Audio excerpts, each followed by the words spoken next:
Alors, c'est bien entendu que quand on regarde des événements mondiaux, j'aurais aimé aller en profondeur. J'aurais vraiment, vraiment aimé aller là. Mais on se doit quand même, la parole de Dieu en parle, puis on se doit d'en parler tout en avançant dans notre étude de 1 Thessaloniciens, chapitre 5, le verset 3b, comme on voit ce matin, hein, les événements mondiaux avant le jour du Seigneur. Alors, dans 1 Thessaloniciens, chapitre 5 plutôt, comme qui est écrit au verset 3, quand les hommes diront paix et sûreté, alors une ruine soudaine les surprendra, comme les douleurs de l'enfantement surprennent la femme enceinte, et ils n'échapperont point.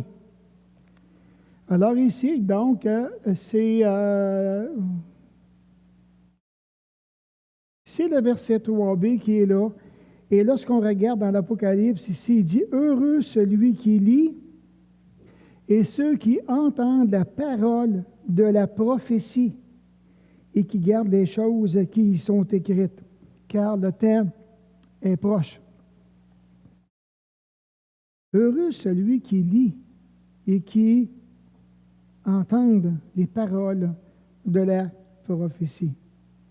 Comme nous avons regardé lors du dernier message concernant le jour du Seigneur, ici maintenant on parle du jour du Seigneur, le jour qui va rétablir le règne millénaire sur la terre. Plusieurs événements se passeront sur la terre dans le but de préparer le monde entier et de préparer la venue du Seigneur. Vous est-il déjà arrivé de vous faire surprendre par une situation quelconque?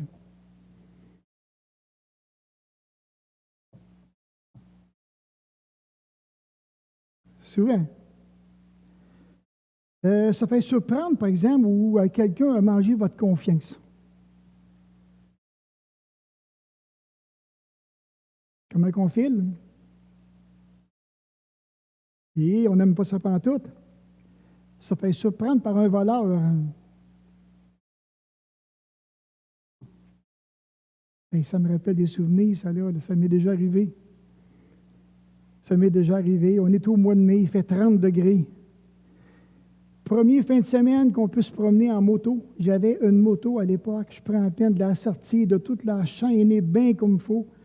J'ai dit à mon père, il m'en va mettre l'assurance lundi matin. Le samedi matin, je me lève, plus de moto. Fini la moto. Ou bien se faire surprendre sur le fait.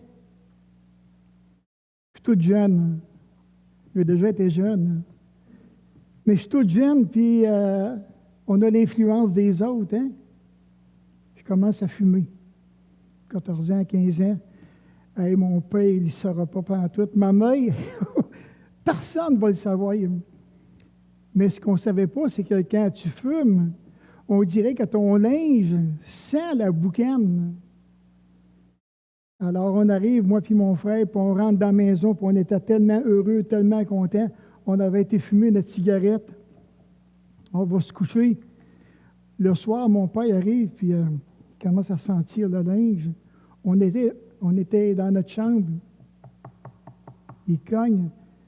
« Salut les gars! »« Salut, père! » Il dit, parce qu'à l'époque, il faisait de la publicité pour la cigarette.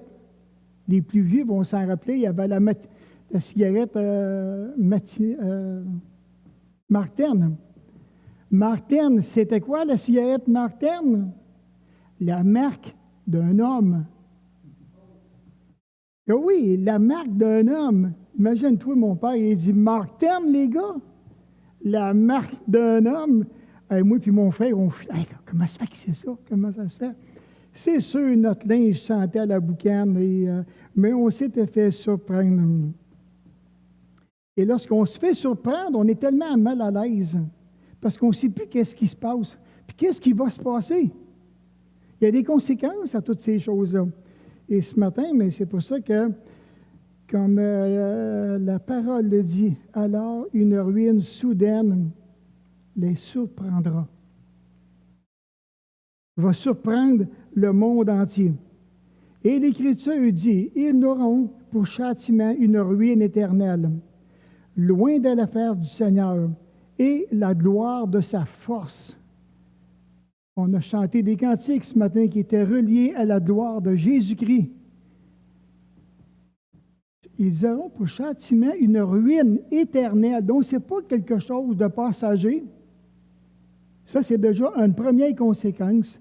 Loin de la face du Seigneur. Et nous qui sommes chrétiens, qu'on a tellement hâte de revoir le Seigneur, on ne sait pas dans le fond qui il est parce qu'on ne l'a jamais vu. On ne l'a jamais palpé. On ne lui a jamais donné la main comme il faut, là. On ne lui a jamais fait un hug. Ah, c'est toi. Ah, c'est toi, Jésus-Christ. C'est vraiment toi. C'est toi qui as donné ta vie pour moi. Et bien qu'un jour, on va avoir c'est certain qu'un jour, on va avoir la joie de le faire. Mais en attendant, loin de la destruction, hein, la parole le démontre par ce verset aussi qu'on retrouve dans 1 Timothée, chapitre 6, et le verset 9. Mais ceux qui veulent s'enrichir tombent dans la tentation, dans le piège et dans beaucoup de désirs insensés et pernicieux qui plongent l'homme dans la ruine de la perdition. Et ça, maintenant, là, déjà à l'heure actuelle, il y en a des hommes comme ça, beaucoup, qui désirent s'enrichir. Et ça n'arrêtera pas du jour au lendemain. Même dans la tribulation, ça va continuer. Un désir de s'enrichir. De s'enrichir. Et comme la parole de Dieu a dit, la passion, l'amour de l'argent va être là. La certitude est existence. C'est certain qu'ils vont tomber, comme que la Bible dit. Dieu le dit, il donne des avertissements. Ça va tomber. Ça va trop vite, ça, il y en a, c'est un avant, là. Accord avant, c'est avant. On reste dans l'autre. Voyons, d'abord, c'est l'autre. On va se replacer. Ah non, pas encore. Bon, en tout cas, on va attendre. Là. Je vais suivre au fur et à mesure que ça va avancer là. Donc ici, non seulement ça, mais ils vont tomber dans toutes sortes de tentations. On est dans 1 Timothée 6 et le verset 9. Alors imaginez, dans des pièges, des frustrations, et ça, c'est vraiment frustrant quand on ne voit rien venir. Absolument rien. Tu t'aperçois que tu es dans un piège, tu es dans des frustrations, et tu te trouves dans des désirs insensés, qui veut dire des désirs qui sont fous, qui sont déments, et des plaisirs pernicieux, nuisibles et dommageables. C'est la deuxième diapo, les gars, troisième, excusez, au tout début. Ah, le voilà. Le voilà. La destruction du bien-être n'est pas la fin de l'existence, mais la destruction est le but de l'existence. Alors Dieu, qu'est-ce que Dieu va faire? C'est tellement agréable d'étudier la prophétie quand on s'arrête. Parce que, vous savez, si un jour quelqu'un vient à vous et qui vous dit hey, « Dis-moi pas que tu crées encore à ça, ces affaires-là. » Tu sais bien que tout est arrivé depuis le temps. C'est complètement faux. Ça va arriver.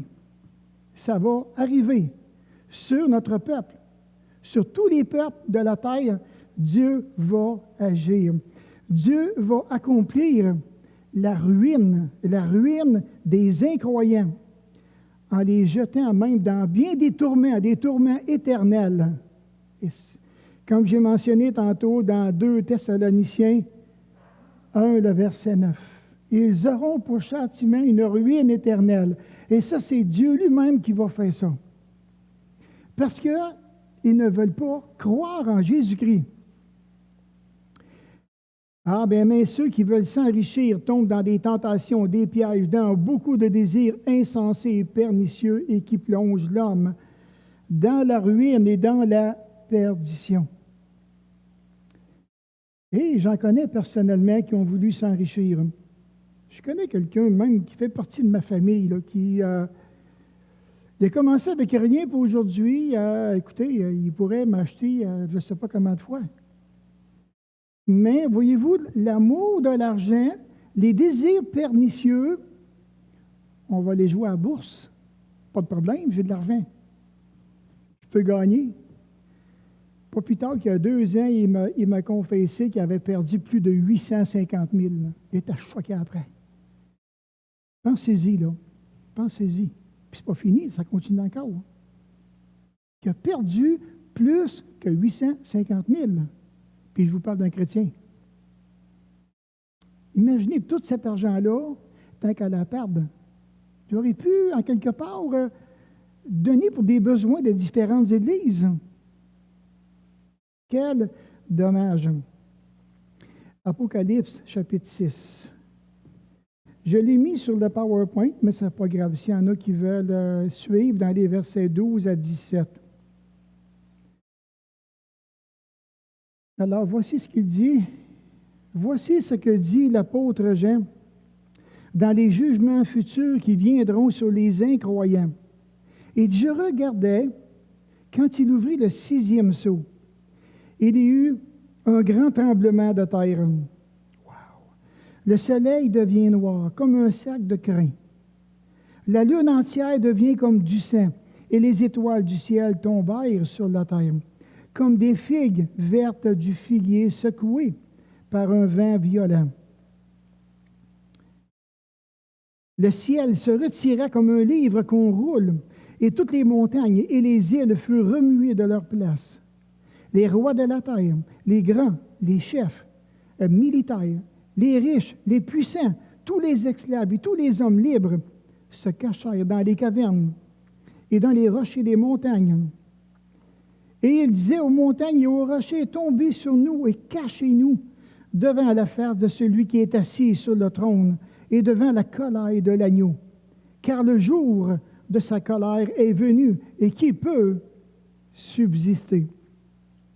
Apocalypse, chapitre 2, maintenant, le verset 19 et 20. Il dit ceci. Le jour du Seigneur est écrit comme un temps où Dieu fera paraître des prodiges en haut dans le ciel et des miracles en bas sur la terre. Du sang, du feu, une vapeur de fumée. Le soleil se changera en ténèbres et la lune en sang avant l'arrivée du grand jour du Seigneur. Moi, je regarde tout ça, là, et j'ai une certaine pitié des gens qui vont vivre tous ces événements, les incroyants qui vont vivre tous ces événements qui vont arriver. Et si on prend le temps vraiment là, de s'arrêter comme il faut, dans les versets qu'on vient de mentionner, regardez, tremblement de terre. Ah, ça fait longtemps de ça. Quelqu'un m'avait dit, oui, il va y avoir des tremblements de terre, mais il y a juste une place qu'il n'y en aura pas. Désolé. Désolé. Ça va shaker, puis pas rien qu'à peu près. Lorsque Dieu va shaker la terre, et ça, c'est lui-même qui va le faire. Dans le but que les incroyants puissent arrêter et se tourner vers le Dieu du ciel. On en a eu un des années, je pense que c'est 89, le dernier, qui avait parti de Chicoutimi. Moi, je l'avais ressenti, j'étais à Shawinigan à ce moment-là, je l'avais ressenti jusqu'à Shawinigan. J'imagine ici de vous autres dans la région comment ça a dû shaker. On a-tu eu peur? Eh boy! C'était le premier gros tremblement de terre de ma vie que je vivais. C'est sûr que c'est quoi cette affaire-là, tu sais? Quand que tout commence à shaker dans la maison, où tu vois des vitres comme ça, on dirait que ça s'en va de même. Voyons, ça va-tu péter? C'est quoi cette affaire-là? Moi, j'avais une maison mobile. Puis quand tu dis, là, je la sentais comme shaker sur le salaire. Ça menait vraiment à un vacarme. Le temps que tu réalises, voyons, c'est quoi? Mais qu'est-ce qui se passe? Et on a réalisé que c'était un tremblement de terre. Est-ce qu'on est dans la joie quand il y a un tremblement de terre? Pas pantoute. Est-ce qu'on est en paix et qu'on est joyeux? On sort dehors, non, pas pantoute. Qu'est-ce qu'on fait? On veut fuir. C'est la première réaction. On veut fuir. On veut une sécurité en quelque part. Tremblement de terre, il me semble de voir Dieu. Hein? Repends-toi. tu as vu ça te repentir? Crois, mon fils, crois, mon fils. Ah oui, on va prendre ça, on va shaker ça. On va faire de la terre un milkshake. Aïe, aïe, mon ami. Regardez ce qu'il dit, le soleil s'obscurcit. Regardez les passages. Ça part d'Exode, ça part d'Ésaïe, de Joël, les prophéties de l'Ancien Testament, ce que Jésus lui-même a dit. Wow, tu regardes ça, puis tu dis, hey, on n'a jamais vu ça, nous autres, le soleil s'obscurcit. Imaginez qu'il n'y a pas de nuage, qu'il n'y a rien, le soleil s'obscurcit. C'est-tu assez paniquant? Quand on y pense.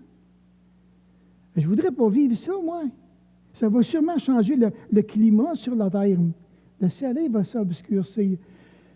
La lune changeait en sang. Regardez, Ézéchiel, Joël, Matthieu, Jésus en parlait dans Matthieu 24. La lune va se changer en sang. Il me semble d'avoir les apôtres. Hey Seigneur, mais continue, mais c'est-tu dans ce temps-là que tu vas rétablir le royaume d'Israël? Et Jésus continue encore, puis il ne dit pas tout. C'est vraiment agréable. Hey, les étoiles qui tombent du ciel. Je n'ai jamais vu ça, une étoile, moi, personnellement. Oui, je les vois dans le ciel, c'est bien entendu. Mais c'est quoi une étoile sur la terre? Comment c'est? C'est-tu gros? Ça prend-tu de la place? C'est tout petit? Quelle démarche ça va faire? Ça va tomber, que la Bible a dit. Alors imagine-toi, tu es en train, tu es chez vous, puis tu vois le ciel qui te tombe sur la tête. Les étoiles tombent. Là, sûrement qu'il va en avoir, ça va paraître mondialement dans quelque part. Là. Le ciel roulé comme un livre. Aïe, j'essaie de voir ça. Là. C'est tellement beau ce que je vois, puis ça se roule. Qu'est-ce qu'on va voir? Ah non, mais voyez-vous comment est-ce que c'est paniqué en quelque part? Qu'est-ce que les gens vont faire? Les montagnes, les îles, ça va être remué, ça va shaker, ça va tout changer. Il va y avoir une autre géographie en quelque part. Wow. Les gens qui sont sur les îles, qui pensent qu'ils vont être en protection, ils vont peut-être bien avoir la peur de leur vie. Hey, mais je suis juste sur un île, j'ai pas de pont, je ne peux pas m'en aller, j'ai pas d'avion, qu'est-ce que je fais? Qu'est-ce que tu fais? Réfléchis un peu. Ensuite, mais la terre, Ézéchiel, Amos, on voit ça dans Hébreu. Tout ça, ça va... Tout ça, là, il faut comprendre que Dieu veut préparer la terre, les habitants de la terre, au troisième retour de Jésus-Christ, après la tribulation. Certainement que les versets d'étude de ce matin, le Seigneur Jésus en a parlé lui-même lorsqu'il était sur le mont des Oliviers. J'imagine comment est-ce que les apôtres ont dû, avec passion, partage encore, et de voir, mais le Seigneur a vraiment été sage, parce que, à partir de Matthieu, il a révélé ça à l'apôtre Paul, à ses apôtres. Il a donné cette révélation-là progressive dans le but que l'on puisse réellement comprendre.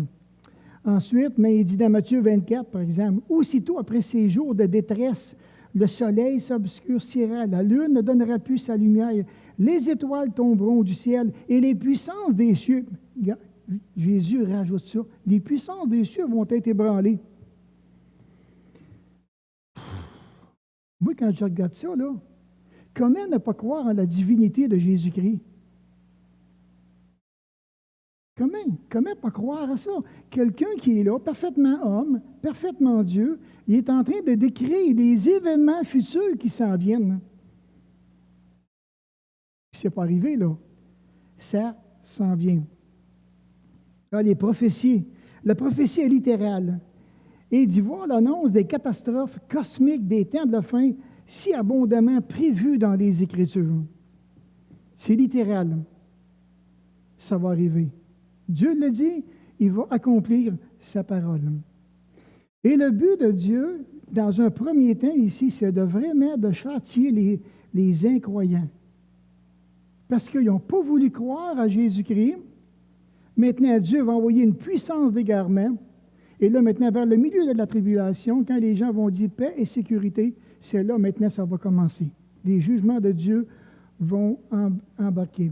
Alors, pouvons-nous imaginer que ces événements auront pour conséquence une panique générale, telle que grands et petits se cacheront dans les cavernes et les rochers des montagnes? Moi, je n'ai jamais vu ça de ma vie, là. Puis je ne le verrai pas non plus, là. Et de voir non seulement ça, mais, comme il dit, imaginez la scène, les hommes crieront vers les rochers et les Alpes de l'Himalaya, on en a mis, hein, de la cordillère des Andes et de toutes les montagnes du globe, pour qu'ils tombent sur eux et les soustraient à la colère de l'agneau. Les gens, quand il y a même qui voudraient se donner la mort va fuir loin d'eux.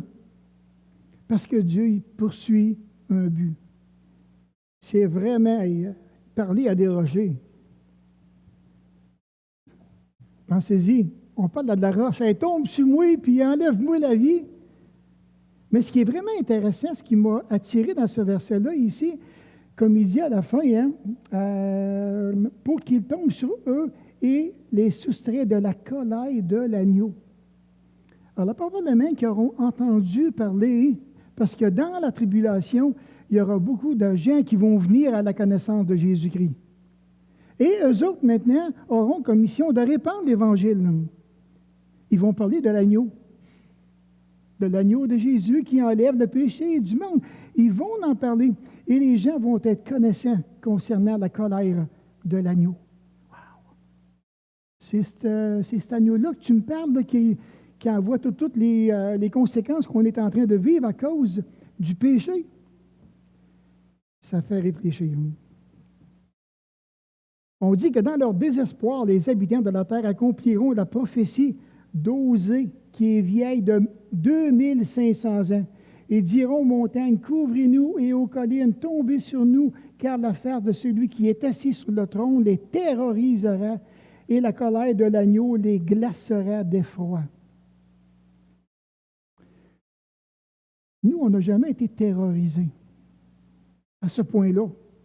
Je parle pour moi, je n'ai jamais été de ma vie terrorisé.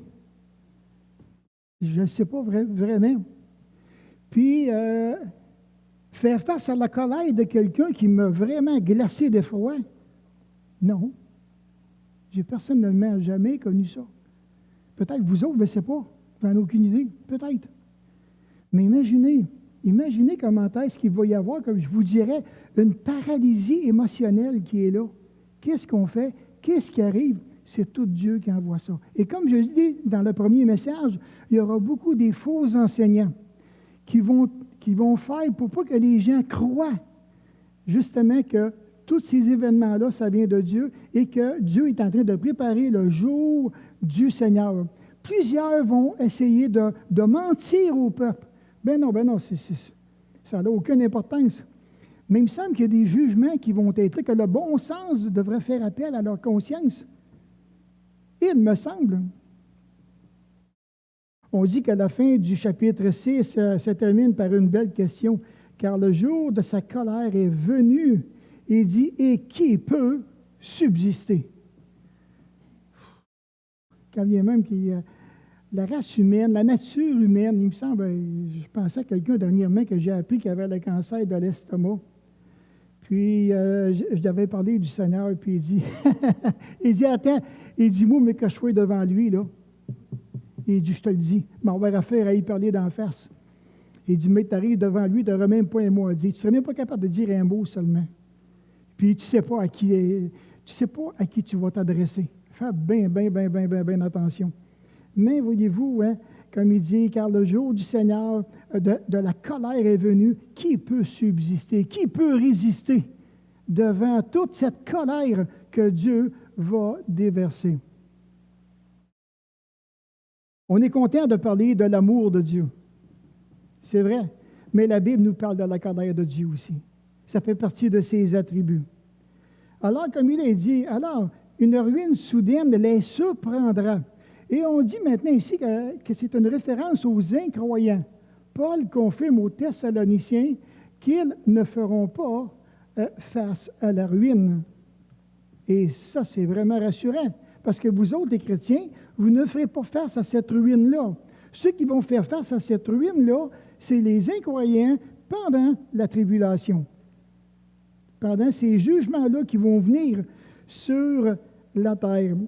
Et comme il le dit clairement au verset 4 ici, il dit, « Mais vous, frères, vous n'êtes pas dans les ténèbres pour que ce jour vous surprenne comme un voleur. » Voyez-vous, le terme surprendre, ça revient.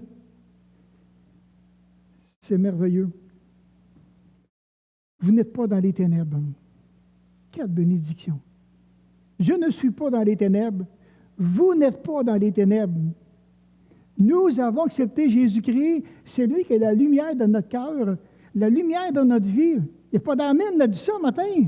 Oui, Caroline, c'est tellement encourageant. Moi, quand j'ai vu ça, j'ai dit, quel soulagement de voir que nous, on ne passera pas par toutes sortes de ruines puis d'épreuves, parce que Jésus a payé à notre place à la croix. Les Thessaloniciens ne connaîtront pas le jour du Seigneur pour la raison qu'ils seront enlevés avant que tout ça va commencer. Et nous serons enlevés, nous aussi, avant que tout ça va commencer. Ça s'en vient, l'enlèvement de l'Église. J'en ai parlé dans le message précédent.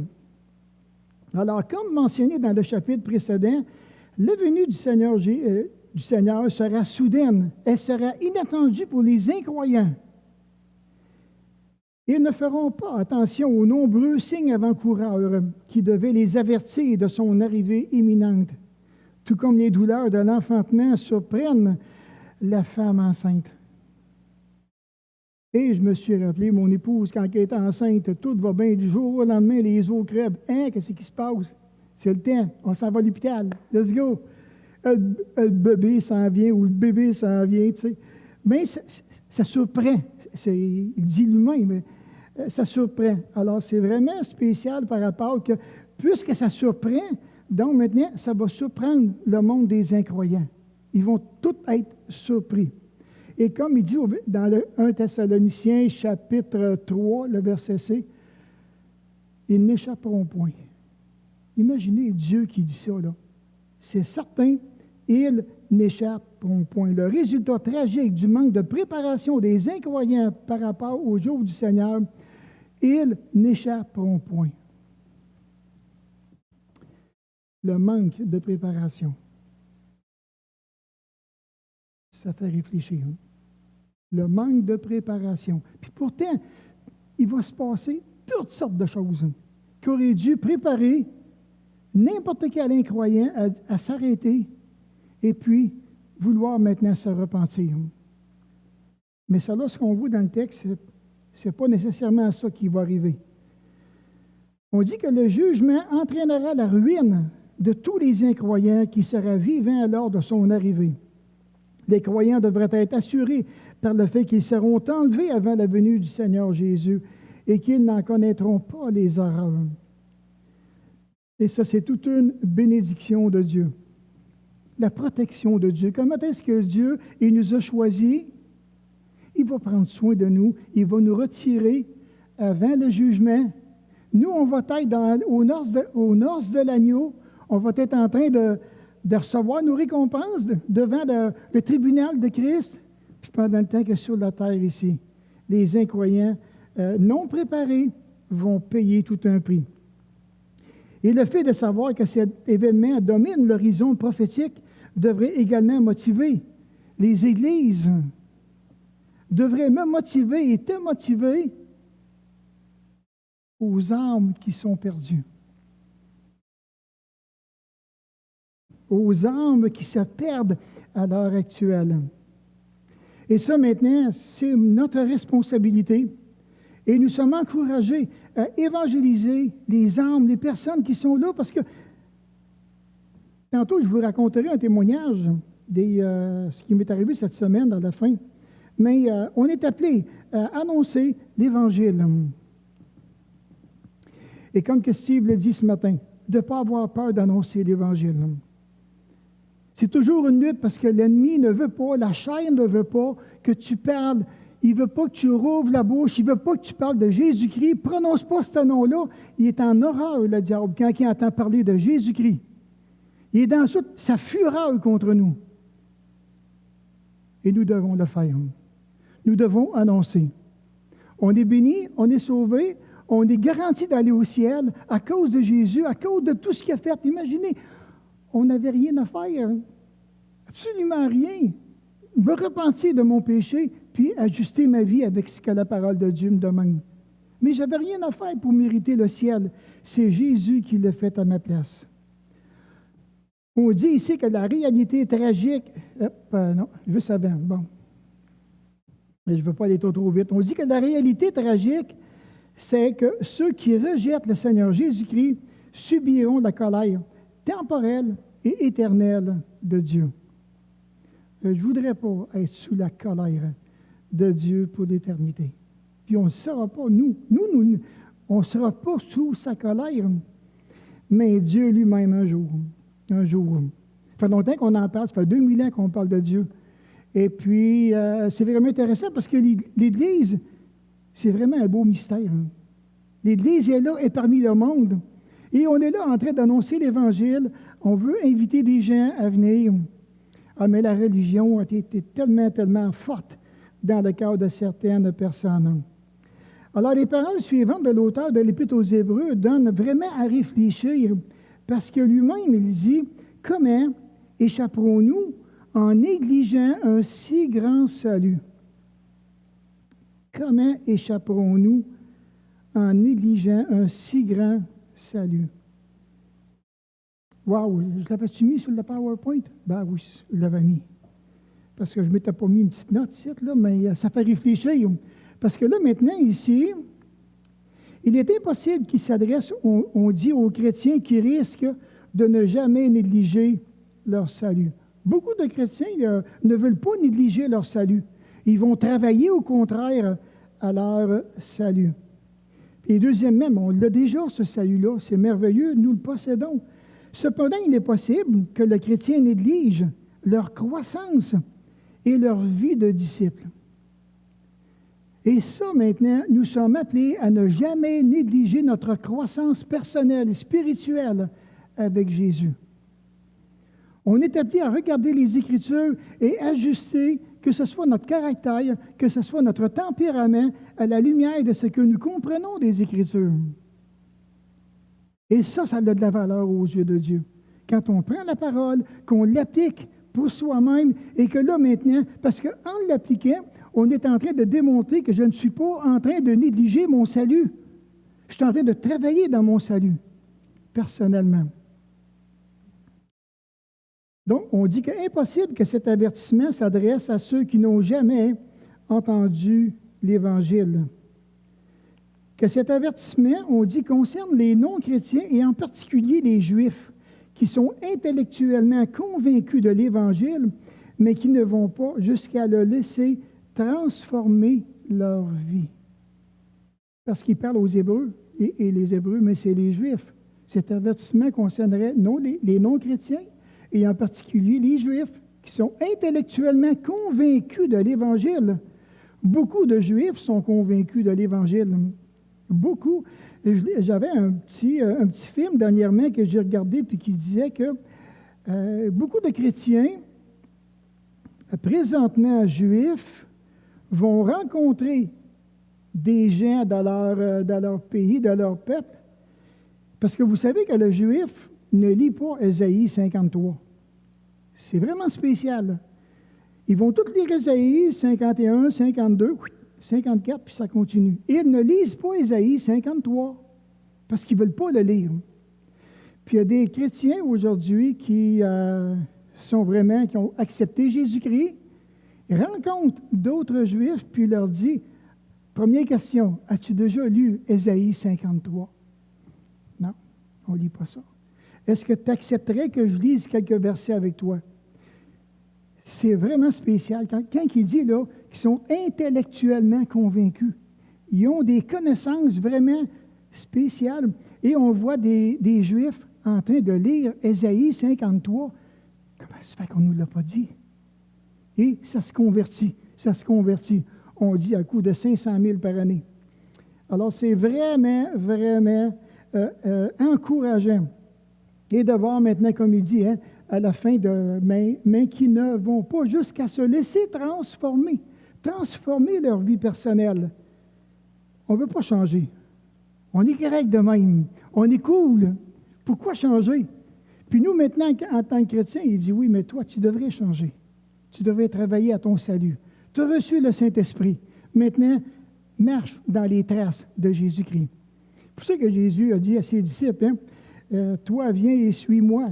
Mes brebis entendent ma voix et elles me suivent. Ils sont là, ils sont toutes là, puis ils me suivent, toute la gang. Pourquoi? Parce que le cœur est centré sur Jésus. Le cœur est centré sur l'Évangile, sur la vérité, et on veut marcher avec Jésus. Alors ici, donc, si cet avertissement s'adresse aux non-chrétiens, pourquoi parle-t-il de nous dans le verset? On dit que ce pronom personnel représente la nationalité ou l'ensemble de ceux qui ont entendu la vérité. Vraiment intéressant. J'ai appris ça. Que le pronom, dans ce passage, ici, je le répète, le pronom personnel représente la nationalité ou l'ensemble de ceux qui ont entendu la vérité. Le fait que l'auteur désire s'identifier à ses lecteurs ne signifie pas pour autant qu'il se trouve dans le même état spirituel qu'eux. Il semble simplement dire « Tous ceux d'entre nous qui ont entendu l'Évangile devraient l'accepter ». C'est le sens qu'on devrait donner à ce verset-là. Tous ceux qui ont entendu l'Évangile parmi mon peuple, exemple, les Juifs, ça serait normal maintenant que vous désiriez l'accepter.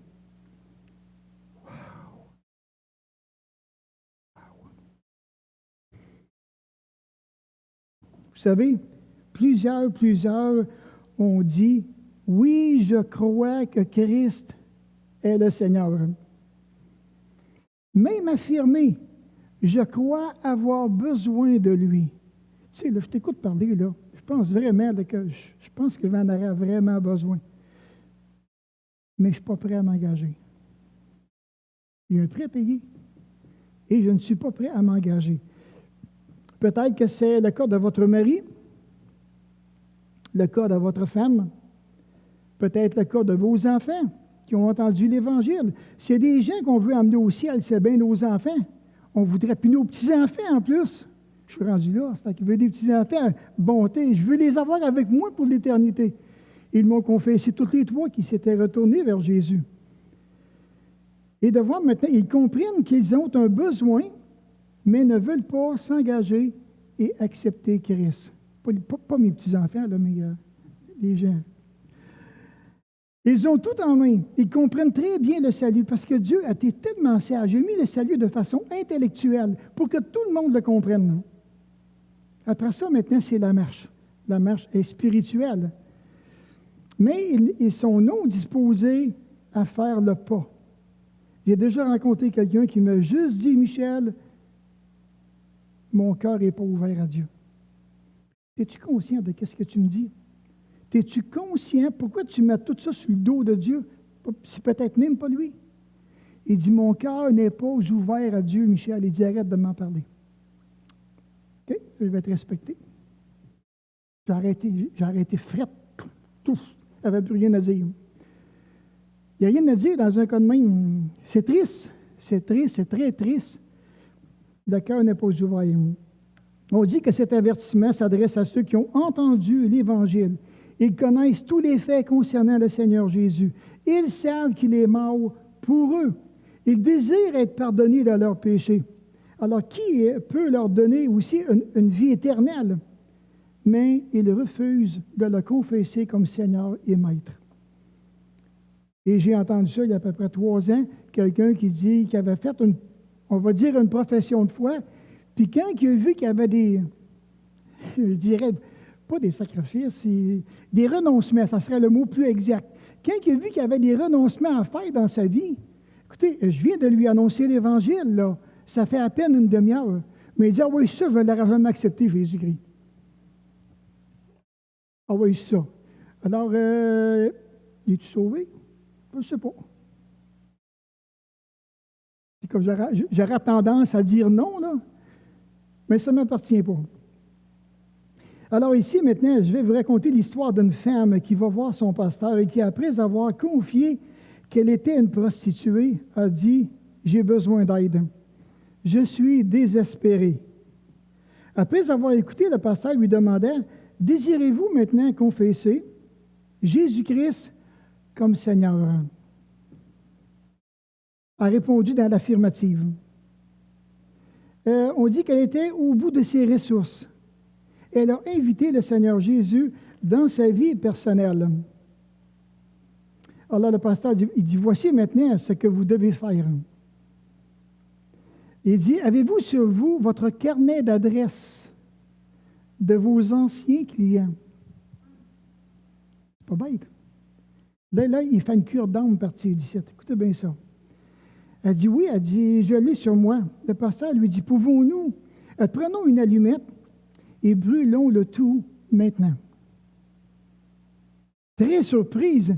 Oh, que voulez-vous dire par là? Si vous avez réellement rencontré Jésus-Christ, que vous avez accepté son pardon, que vous désirez vivre pour lui, brûlons ce carnet d'adresse.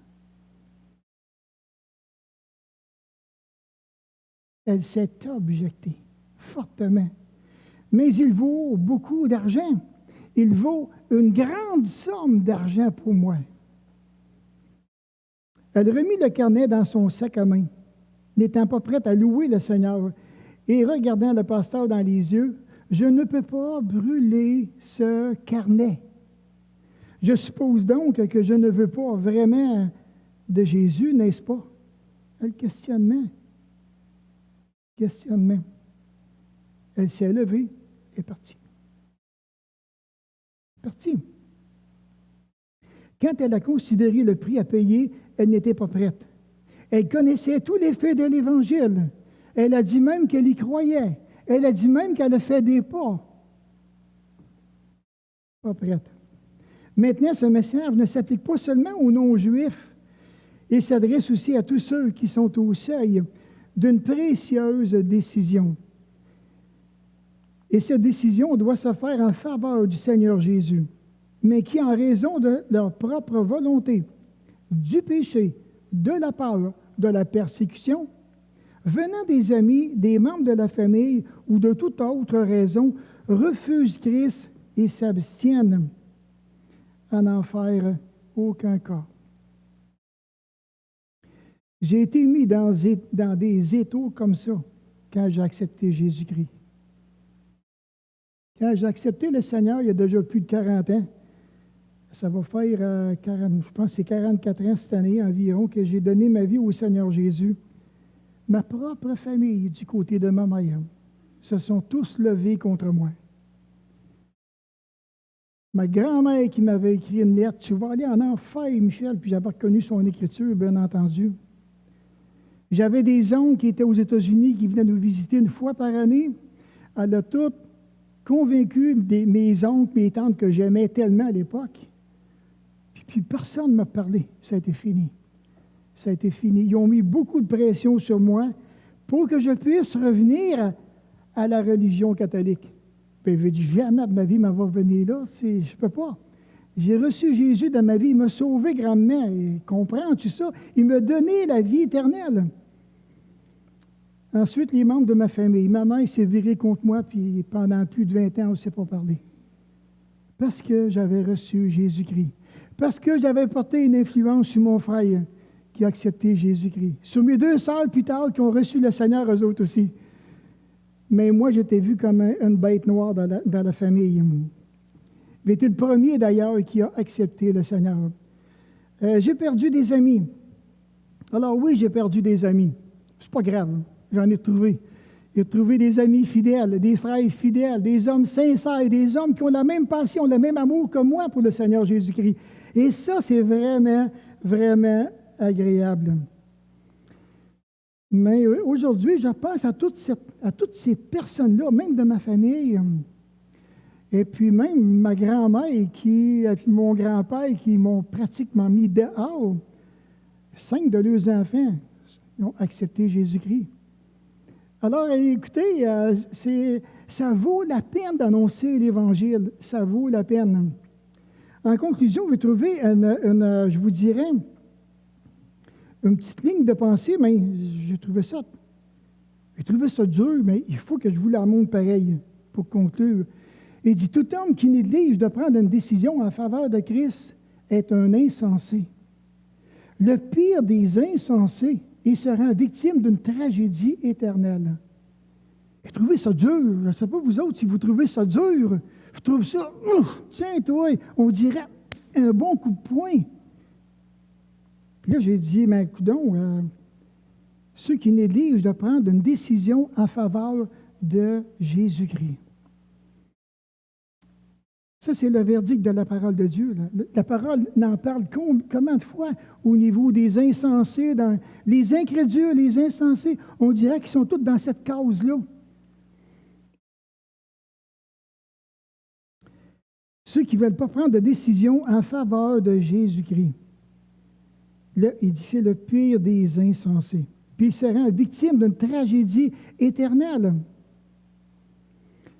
Est-ce qu'un chrétien peut devenir insensé à ce point-là s'il ne veut pas suivre Jésus-Christ? C'est la question que je me suis posée personnellement. Si on parle des insensés, je dis, Seigneur, j'ai dit, est-ce qu'un jour j'ai fait preuve d'être insensé dans ma vie personnelle? Ça fait plus de 40 ans, je me rappelle pas de tout. J'espère que non, personnellement, j'espère vraiment que non. Mais est-ce qu'un chrétien peut s'exposer à être un des pires insensés? S'il rejette la parole, si maintenant qu'il ne marche plus avec Dieu, s'il lui tourne le dos, s'il ne veut plus obéir, est-ce possible? Regardez, ça va être à nous d'en juger. L'important, c'est de chercher vraiment l'Éternel. Alors, qu'est-ce que Dieu désire maintenant? Ce que Dieu désire, au fond, c'est que moi, comme vous, que nous puissions être ouverts à Jésus, être ouverts à Dieu. Et venir constamment, exercer constamment des repentances dans nos vies personnelles, dans le but de demeurer constamment dans la lumière avec lui. Cette semaine, j'ai rencontré la responsable de l'oncologie. Je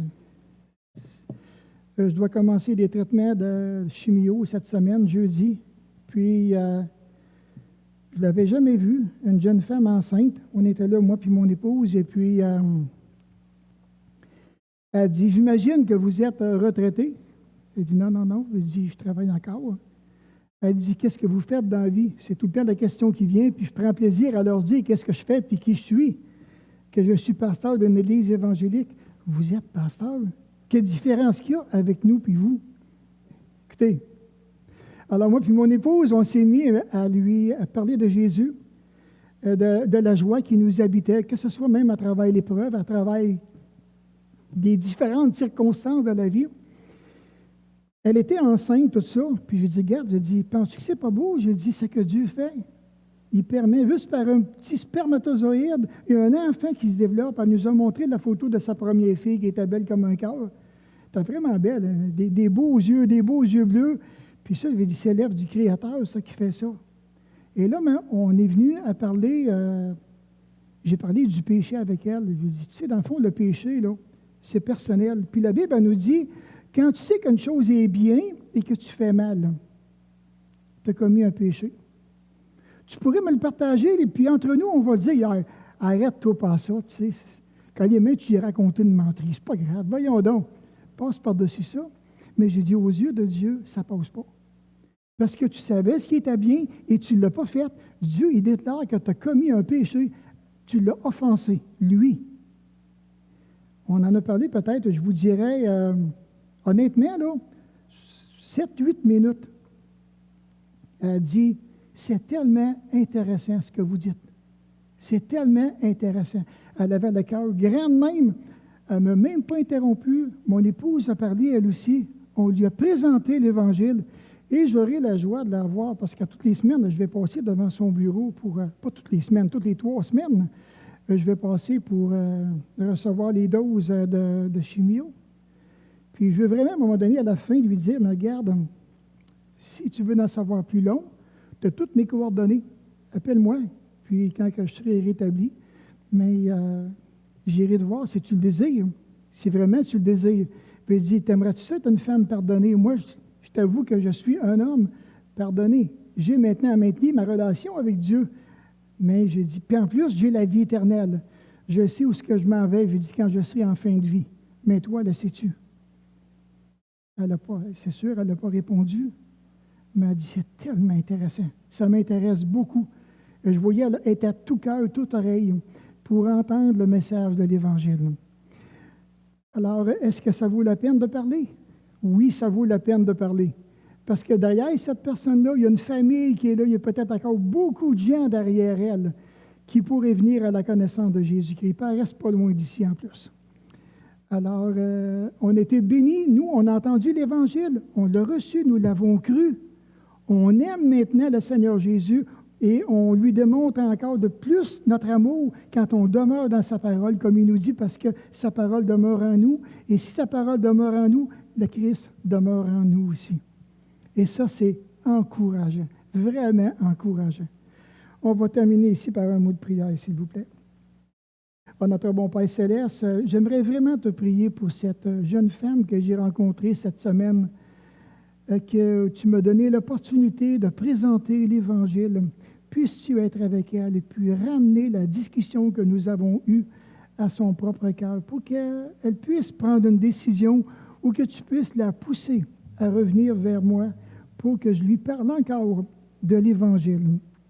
Père Céleste, encore une fois cette semaine, si tu nous mettrais devant qui que ce soit, nous te prions, mon Père, afin que nous puissions réellement ouvrir la bouche et donne-nous encore ces belles occasions de parler de ton Fils et rends alors le cœur vraiment attentif et curieux pour qu'il puisse poser des questions et que nous puissions encore aller plus loin dans leur cheminement personnel.